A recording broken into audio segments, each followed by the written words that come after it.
Hello दोस्तों, मैं संजीव कुमार स्वयं क्लास में आप सभी का स्वागत है। आज हम लोग स्टार्ट करने वाले हैं चैप्टर नंबर 5। ठीक है, इसमें क्या है कि इसमें पढ़ेंगे चुंबकत्व एवं द्रव्य के बारे में। पृथ्वी जो है हमारी एक चुंबक की तरीके से कार्य करती है, यानी जिस तरीके से चुंबक चीजों को अपनी तरफ खींचता है उसी तरीके से पृथ्वी भी चीजों को अपनी तरफ खींचती है। उसी के कुछ एविडेंसेस के बारे में जानकारी लेंगे, यानी कि क्या प्रूफ है, क्या प्रमाण है कि पृथ्वी जो है चुंबक की तरीके से बिहेव करेगी। इन्हीं सब बातों पर आज डिस्कस होगा। ठीक है, और इस चैप्टर में जितनी भी चीजें हैं वो सारी चीजें हम लोग काफी बेसिक से और डिटेल में पढ़ेंगे। बहुत ही इजी तरीके से ये चैप्टर स्टार्ट किया जाएगा, बस आप इस वीडियो को शुरू से लेकर लास्ट तक देखिएगा। वीडियो स्टार्ट करने से पहले कल के वीडियो में हमने एक क्वेश्चन पूछा था, पहले उस क्वेश्चन के आंसर की बात कर ली जाए। ठीक है, कल के वीडियो का क्वेश्चन था कि वैद्युत क्षेत्र तीव्रता E की विमा क्या होगी। ठीक है, तो E की विमा क्या होगी, तो E का मात्रक क्या था, न्यूटन पर कूलम। ठीक है, तो विमा निकालने के लिए सबसे पहले आप जाइए मात्रक पे।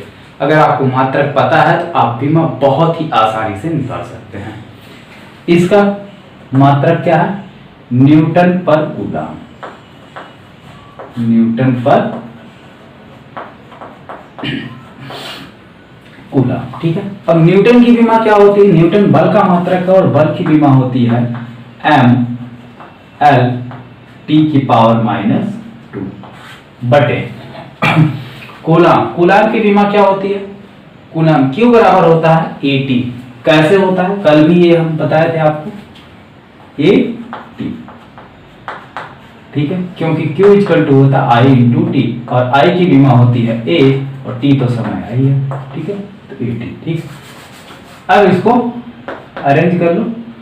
m(L) T यहाँ पे एक नीचे है, ऊपर -2 है, एक और जाएगा तो T⁻³ हो जाएगा, T⁻³ इंटू A इनवर्स। यही होती है हमारी वैद्युत क्षेत्र E की विमा। क्लियर हो गया। तो अगर अभी तक आप लोगों ने इस चैनल को सब्सक्राइब नहीं किया है तो चैनल को सब्सक्राइब कर दीजिए और वीडियो भी लाइक कर दीजिए और अपने दोस्तों को भी अधिक से अधिक शेयर कीजिए और साथ ही में कमेंट करके ये भी बताइए कि आपको वीडियो कैसा लग रहा है। ठीक है, चलिए ये हो गए कल के क्वेश्चन की बात। आज फिर इस वीडियो के अंत में यानी लास्ट में एक आपसे क्वेश्चन पूछा जाएगा जिसका आपको आंसर देना होगा। ये सिलसिला हमारा चलता रहेगा। ठीक है, डेली हम आपको एक क्वेश्चन तैयार करवाते रहेंगे। तो जैसा कि इस चैप्टर का नाम है चुंबकत्व एवं द्रव्य, हमने कहा कि पृथ्वी जो है हमारी एक चुंबक की तरीके से कार्य करती है। इसका क्या प्रूफ है कि पृथ्वी जो है एक चुंबक की तरीके से कार्य करती है या पृथ्वी हमारी बहुत बड़ी चुंबक का स्रोत है। तो इसके कुछ एविडेंसेस है, कुछ प्रूफ है, वो देख उसकी बात हम करते हैं। देखिए क्या प्रूफ है कि अगर किसी भी चुंबक को हम स्वतंत्रता पूर्वक पृथ्वी पर बांध के लटकाते हैं तो वो हमेशा सदैव और सदैव उत्तर और दक्षिण दिशा में ठहरती है।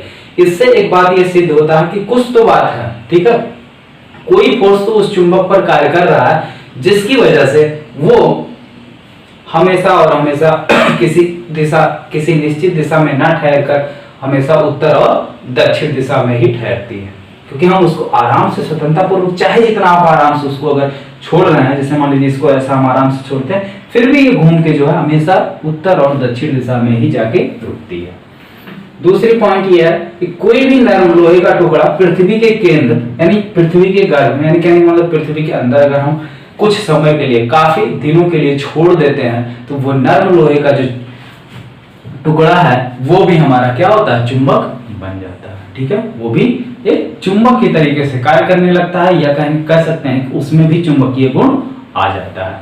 तीसरी क्या खास बात है, तीसरी खास बात यह है कि कोई भी दंड चुंबक यानी छड़ के आकार का चुंबक है, ठीक है, उसको उत्तर और दक्षिण दिशा में रखकर दिक सूचक यंत्र यानी कंपास, ऐसा यंत्र जो दिशा के बारे में बताता हो उसको बोलते हैं दिक सूचक यंत्र। ठीक है, दिक सूचक यंत्र या कह सकते हैं कंपास सुई की सहायता से, ठीक है, हमारा एक दिक सूचक यंत्र होता है, उसकी सहायता से हम ऐसे दो बिंदु हमको पृथ्वी पर मिलते हैं जहां पर पृथ्वी का चुंबकीय क्षेत्र बिल्कुल जीरो होता है, यानी पृथ्वी का चुंबकीय क्षेत्र वहां पर असर नहीं करता है। ठीक है, वहां पर कोई जो है पृथ्वी का चुंबकीय पावर नहीं देखने को मिलता। ऐसा 2 पॉइंट हमको मिलता है जिसको हम लोग बोलते हैं चुंबकीय निरक्ष। ठीक है, ये इतने प्रूफ हैं जो ये प्रूफ करते हैं कि पृथ्वी हमारी चुंबक की तरीके से बिहेव करती है। ठीक है, तो ये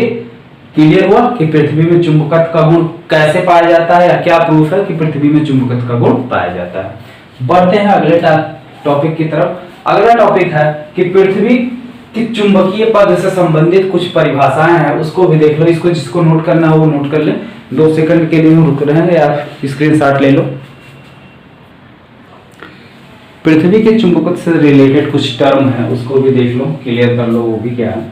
पहला जो है कि भौगोलिक अक्ष किसे कहते हैं। ठीक है, भौगोलिक अक्ष, फिगर पे ध्यान दो। भौगोलिक उत्तरी ध्रुव, ठीक है, भौगोलिक उत्तरी ध्रुव और भौगोलिक दक्षिणी ध्रुव को मिलाने वाली रेखा को भौगोलिक अक्ष कहते हैं। ठीक है, भौगोलिक उत्तरी ध्रुव और भौगोलिक दक्षिणी ध्रुव को मिलाने वाली रेखा को क्या कहते हैं, भौगोलिक अक्ष कहते हैं। ये जो डॉटेड लाइन है यही हमारा क्या है, भौगोलिक अक्ष है। ठीक है, ये जो डॉटेड लाइन आपको दिख रही है रेड कलर से, ये हमारा क्या है, भौगोलिक अक्ष। दूसरा क्या है, भौगोलिक निरक्ष किसे कहते हैं। तो भौगोलिक निरक्ष क्या है कि भौगोलिक निरक्ष पृथ्वी के भौगोलिक अक्ष के लंबवत, पृथ्वी के ये भौगोलिक अक्ष है, इसके लंबवत वह वृत्त जो पृथ्वी को 2 बराबर भागों में बांट दे। ये जो रेड लाइन दिख रही है ना, ये पृथ्वी को 2 बराबर अर्धवृत्तों में डिवाइड कर रही है, ऊपर आधा नीचे आधा।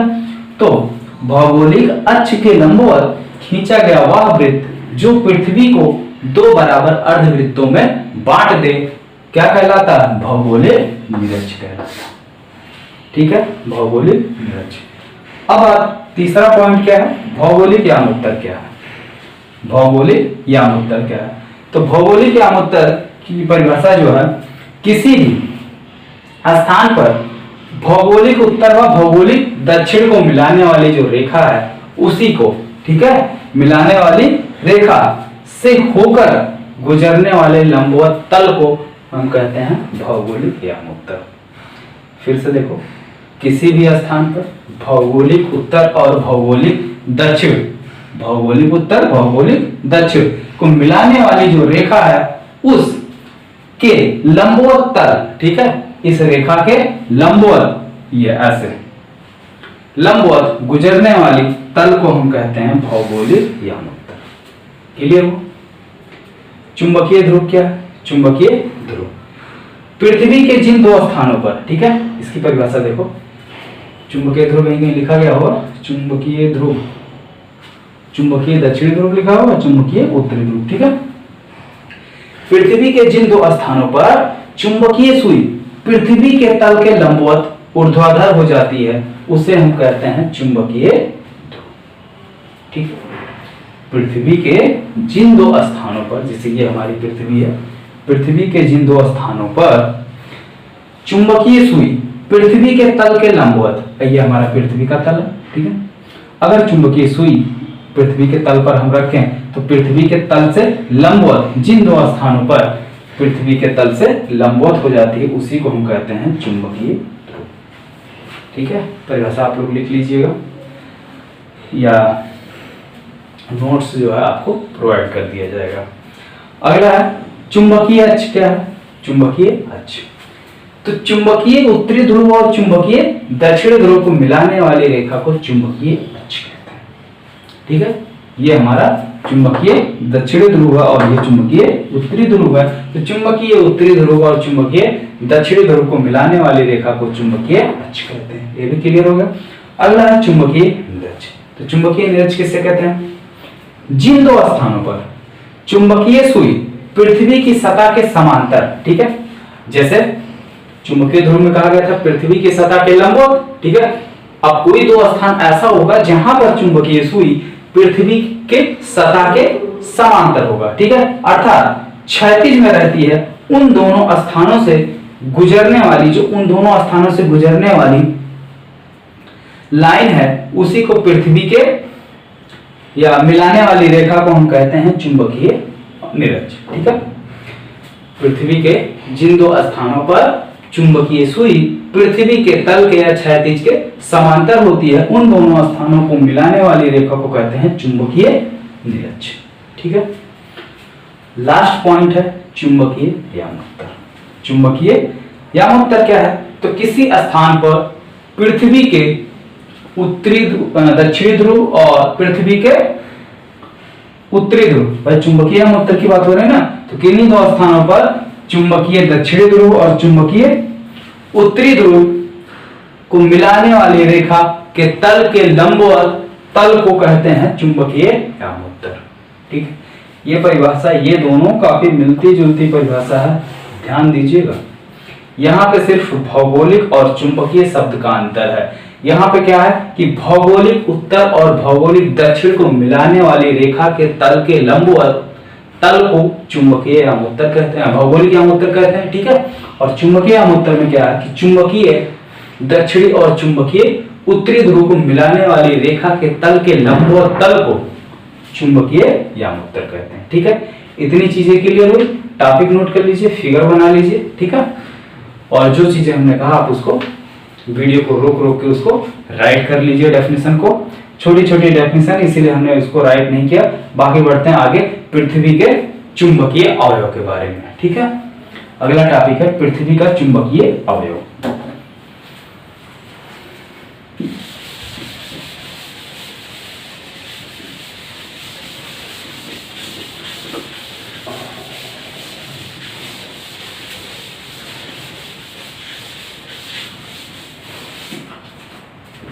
आई होप ये डेफिनेशन आपका क्लियर हो गया होगा। अगर नहीं हुआ होगा तो कमेंट करके बता दीजिएगा, दोबारा से आपको जो है रिपीट कर दिया जाएगा। पृथ्वी के चुंबकीय अवयव।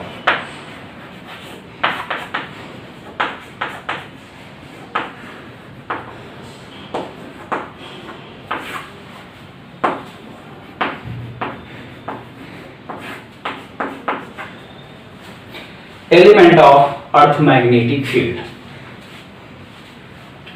पृथ्वी के चुंबकीय क्षेत्र के अवयव। ठीक है, अवयव नहीं, पृथ्वी के चुंबकीय क्षेत्र के अवयव।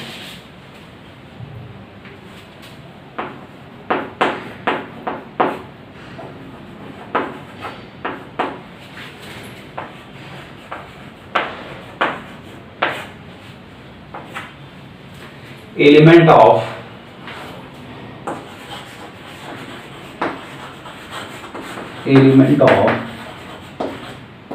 अर्थ मैग्नेटिक फील्ड, अर्थ मैग्नेटिक फील्ड।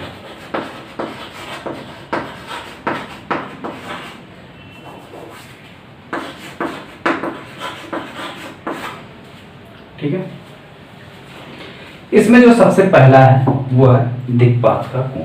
क्या है? दिक्पात का कोण। 1 मिनट में राइट कर लेता हूं जिससे आपका टाइम बचेगा। ठीक है, ये हो गया। तो सबसे पहले बात करते हैं दिक्पात कोण की। दिक्पात का कोण क्या है? तो दिक्पात का कोण जो है वो है चुंबकीय यामोत्तर और भौगोलिक यामोत्तर के बीच जो कोण बनता है उसी को कहते हैं दिक्पात का कोण। यानी कहने का मतलब चुंबकीय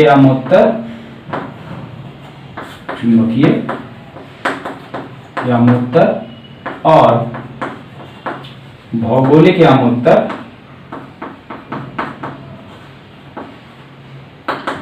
के बीच बने कोण को हम कहते हैं दिक्पात का कोण। इसे अल्फा से प्रदर्शित करते। ठीक है, क्लियर हुआ? अगला नति कोण अथवा नमन कोण। इसकी क्या परिभाषा है? इसकी परिभाषा यह है कि अगर हम क्या करते हैं चुंबकीय सुई को स्वतंत्रता पूर्वक लटकाते हैं तो वो क्षैतिज के साथ कुछ एंगल पर झुक जाती है। ठीक है, अगर किसी चुंबकीय सुई को हम स्वतंत्रता पूर्वक लटकाते हैं तो वो जो है क्षैतिज के साथ, बिल्कुल क्षैतिज पर नहीं, क्षैतिज पर कब ठहरती है? जब वो क्या होती है? चुंबकीय निरक्ष पर होती है। ठीक है, जब चुंबकीय सुई चुंबकीय निरक्ष पर होती है तो बिल्कुल वो क्षैतिज दिशा में ठहरती है, बिल्कुल ऐसे बराबर, ये बिल्कुल ठीक इस तरीके से। ठीक है, लेकिन जब ये किसी और स्थान पर इसको लटकाया जाता है तो ये क्षैतिज ना होकर क्षैतिज के साथ ऐसे किसी कोण पर झुक जाती है, और क्षैतिज के साथ जिस कोण पर झुकती है उसी कोण को कहते हैं नति कोण अथवा नमन कोण। क्लियर हो गया? नति कोण अथवा नमन कोण। ठीक। नति कोण का मान चुंबकीय ध्रुवों पर 90 अंश होता है। चुंबकीय ध्रुवों पर, जैसे ये आपका चुंबकीय ध्रुव है, यहां पर और यहां पर नति कोण का मान आपका कितना होता है? 90 अंश होता है। और चुंबकीय निरक्ष पर, ये जो हमारा चुंबकीय निरक्ष है, इस पर नति कोण का मान 0 होता है, और नॉर्मली वैसे नति कोण का मान 11.5 होता है। ठीक है, क्लियर हो गया? अब बात करते हैं पृथ्वी के चुंबकीय क्षेत्र का क्षैतिज घटक। अब फिगर की कोई जरूरत नहीं है, अब इसको इरेज कर देते हैं।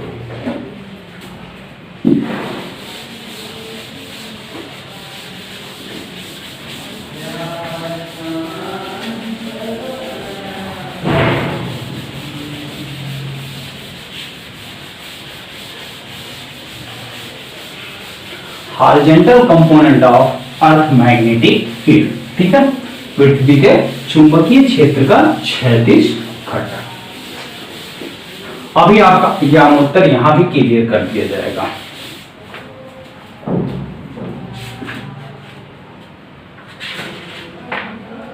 देखो फिगर बनाना, रुकिए। अब अगर हम बात करें पृथ्वी के चुंबकीय क्षेत्र के क्षैतिज घटक यानी horizontal component of earth magnetic field, तो क्या है? अब देखिए, आपका भौगोलिक यामोत्तर और चुंबकीय यामोत्तर यहाँ और ज्यादा क्लियर हो जाएगा। ठीक है, जैसे मान लीजिए ये हमारी चुंबकीय सुई है। हमने कहा था कि चुंबकीय सुई जो है केवल चुंबकीय निरक्ष पर ही क्षैतिज दिशा में होती है। बाकी किसी स्थान पर भी अगर उसको हम स्वतंत्रता पूर्वक लटकाते हैं तो वो क्षैतिज के साथ थीटा कोण पर झुक जाती है। तो इस यहाँ चुंबकीय सुई हमने इसको लटकाया है, तो ये क्षैतिज के साथ थीटा कोण बना के झुक गई है, और ये पृथ्वी की चुंबकीय क्षेत्र बीई है। ठीक है, ये पृथ्वी का चुंबकीय क्षेत्र है बीई। ओके, और ये आपका भौगोलिक उत्तर है, ये भौगोलिक उत्तर और ये चुंबकीय उत्तर। अब देखो, भौगोलिक उत्तर और भौगोलिक उत्तर इधर है तो भौगोलिक दक्षिण इधर कहीं होगा। भौगोलिक उत्तर और भौगोलिक दक्षिण को मिलाने वाली जो रेखा है, ठीक है, ये उत्तर है, दक्षिण इधर कहीं होगा। इसको जो मिलाने वाली रेखा है, इसके तल के बिल्कुल लंबवत, देखो ये ऐसे जा रही है, ये ऐसे तल के लंबवत, ये जो हमने कलर किया, इसी को हम कहते हैं भौगोलिक यामोत्तर। और ये चुंबकीय उत्तर है और इधर कहीं चुंबकीय दक्षिण होगा। तो इसको मिलाने वाली रेखा के तल के लंबवत जो हमारा तल है, उसी को हम कहते हैं चुंबकीय यामोत्तर। चुंबकीय यामोत्तर और भौगोलिक यामोत्तर के बीच जो कोण बनता है उसे हम क्या कहते हैं? दिक्पात का कोण कहते हैं, और इसे अल्फा से प्रदर्शित करते हैं। और जो चुंबकीय सुई क्षैतिज के साथ कोण बनाती है उसे थीटा से लिखते हैं, उसे नति कोण या नमन कोण कहते हैं। क्लियर हो?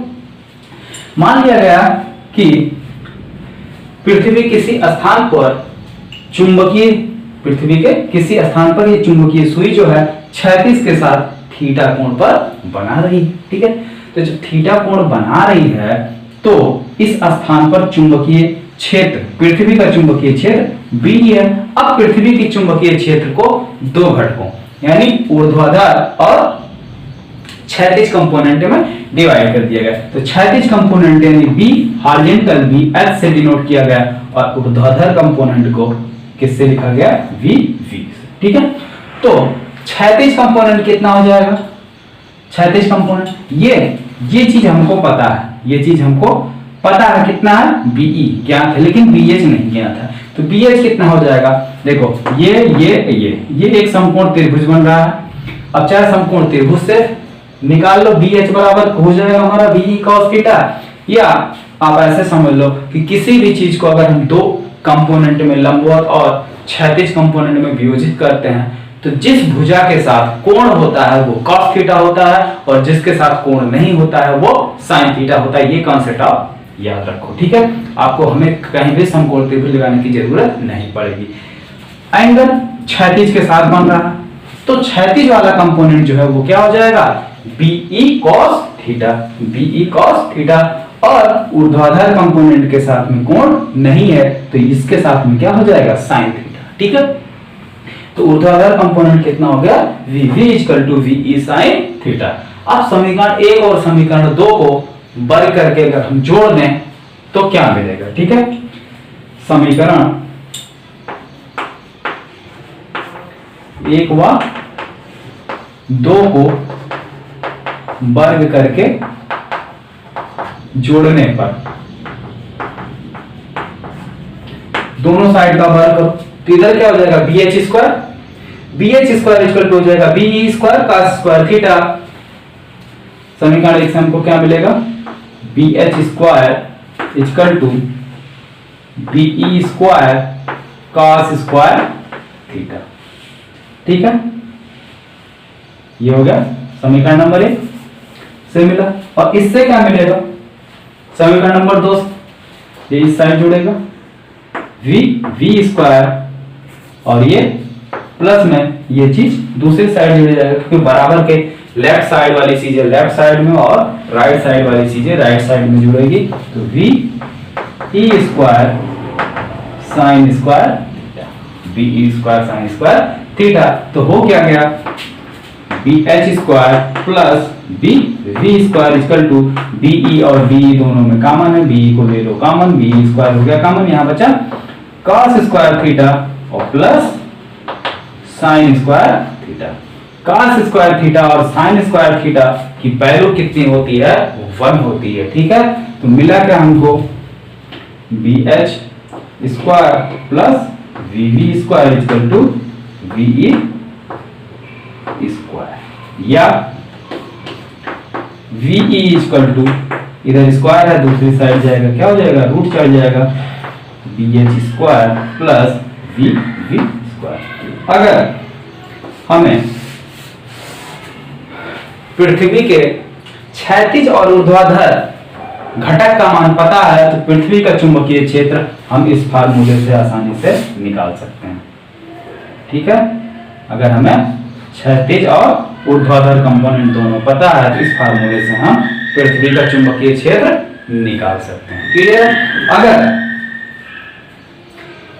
पृथ्वी का चुंबकीय क्षेत्र पता है और ये एंगल पता है थीटा, ठीक है, नति कोण, जिसे नति कोण या नमन कोण कहते हैं, ये पता है, और हमसे कोई भी कंपोनेंट बोले, क्षैतिज कंपोनेंट या ऊर्ध्वाधर कंपोनेंट निकालने के लिए बोले तो हम इन दो समीकरण 1 और समीकरण 2 की सहायता से निकाल सकते हैं। अब ठीक है, ये होगा। अब देखिए, अगर मान लीजिए हमें थीटा ही नहीं पता, थीटा निकालना है, तब क्या करेंगे, हमें सारी चीजें दे दे, ये भी दे दे और ये भी दे दे, लेकिन थीटा का मान नहीं पता है, तब क्या करेंगे, तो ठीक है, क्षैतिज कंपोनेंट पता है और ऊर्ध्वाधर कंपोनेंट पता है, लेकिन थीटा नहीं पता, तब क्या करेंगे, तो समीकरण नंबर 2 को समीकरण नंबर 1 से भाग कर दो। समीकरण 2 को समीकरण नंबर 1 से भाग करने पर, समीकरण 2 को समीकरण 1 से भाग करने पर, तो भाग करोगे क्या हो जाएगा, इधर वीबी बटे वी एच, वी बटे V H equal to B sine theta बटे V cos theta, V sine theta बटे वी कॉस थीटा, v से v कैंसिल हो गया, साइन थीटा बटे कॉस थीटा बराबर आ गया tan थीटा। ठीक है, या theta equal to tan inverse theta इधर बचा, tan इधर जाओ, tan inverse V by B H. इस फार्मूले से हम थीटा की वैल्यू आसानी से कैलकुलेट कर सकते हैं। इसमें लग क्या कह रहा है, हमें क्षैतिज कंपोनेंट और ऊर्ध्वाधर कंपोनेंट को क्षैतिज कंपोनेंट से भाग कर दें और उसका tan इनवर्स ले लें, तो हमें पता चल जाएगा कि नति कोण या नमन कोण का मान कितना है, या चुंबकीय सुई हमारी क्षैतिज के साथ कितना कोण बनाती है। ठीक है, अब इस पर एक क्वेश्चन सॉल्व कर लेते हैं, ये बिल्कुल फार्मूला हमारा क्लियर हो जाता है। ठीक है, ये नोट कर लीजिए,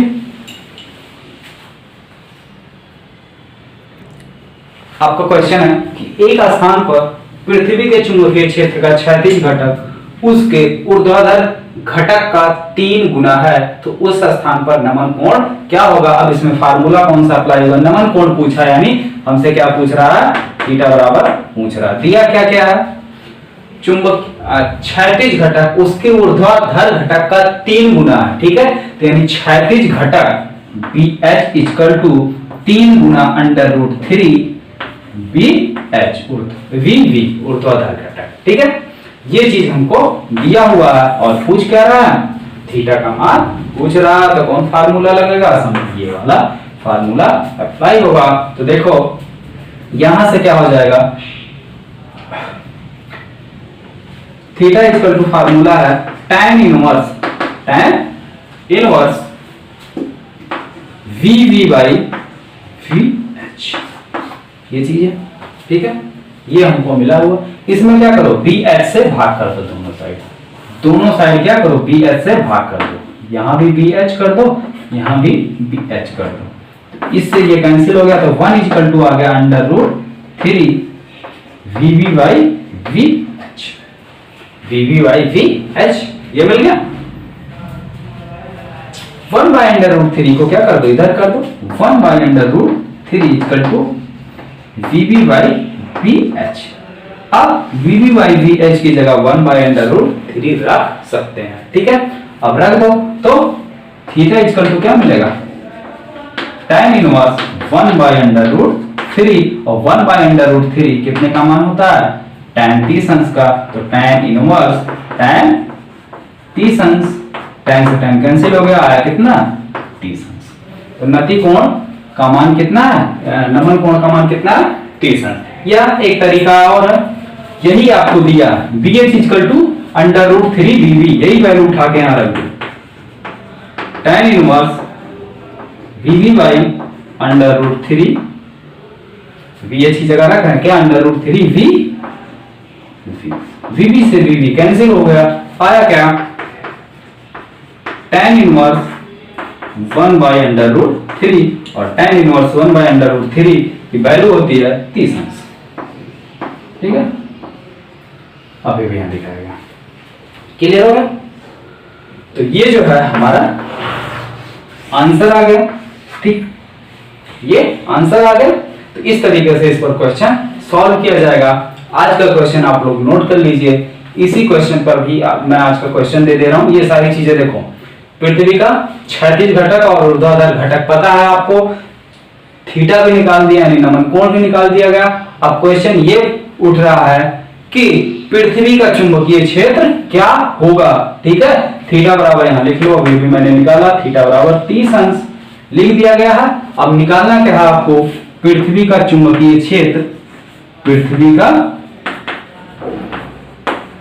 चुंबकीय क्षेत्र VE आपको कैलकुलेट करना है, ठीक है। पृथ्वी का चुंबकीय क्षेत्र BE आपको कैलकुलेट करना है। फार्मूला वगैरह सब आपके सामने है, कैलकुलेट कीजिए और कमेंट बॉक्स में कमेंट करके हमको बताइए कि इसका आंसर कितना आया, ठीक है। ओके, मिलते हैं नेक्स्ट वीडियो में इसके आगे का टॉपिक लेकर।